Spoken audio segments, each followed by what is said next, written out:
Hello coucou, une petite vidéo, je fais mon cinéma pour parler cinéma, puisque je suis allé voir aujourd'hui en salle le film espagnol de monsieur, comment il s'appelle, Jonas Trueba, La Reconquista. Alors ce film a été tourné en 2016, mais il ne sort que maintenant.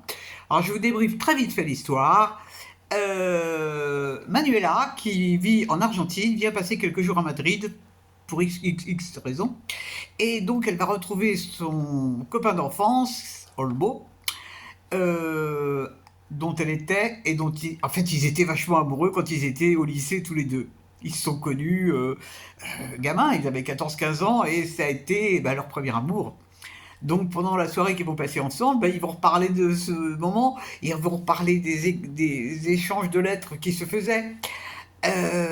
Donc tout ça, ça les bouleverse un petit peu, quoi, de retomber. Et en fait, ils s'entendent toujours aussi bien. Il y a quelque chose qui se passe entre eux qui est assez troublant.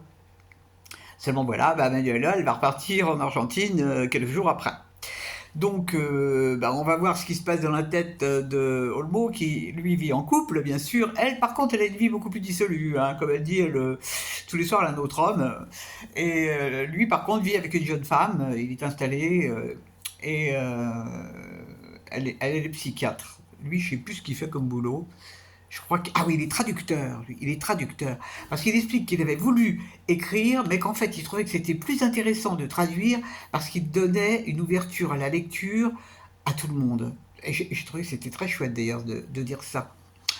Donc, tout ce film va se dérouler sur une durée normale, enfin 1h58 quand même, et c'est surtout basé sur des dialogues. Bon, il y a des scènes très sympas, parce que quand ils vont en boîte de nuit, ou alors lui, c'est un mec qui est plutôt réservé, et qui s'éclate en boîte de nuit, cette scène-là, elle vaut vraiment le... C'est trop drôle, pourtant je suis pas fan des scènes en boîte de nuit.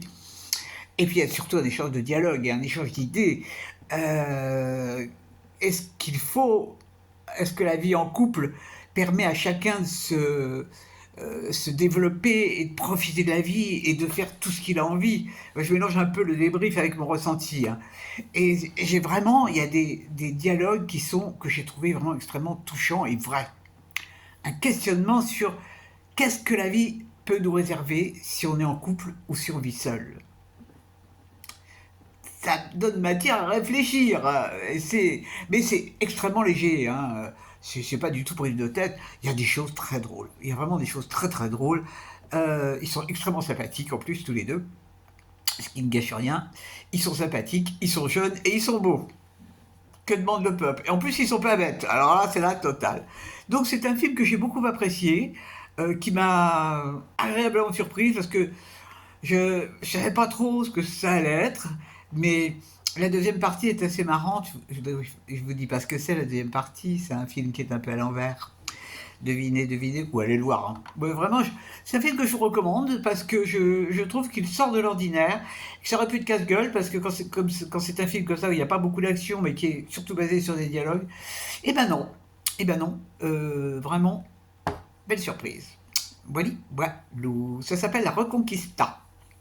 J'espère que vous êtes tous en pleine forme et que vous avez passé un beau dimanche avec de bons films.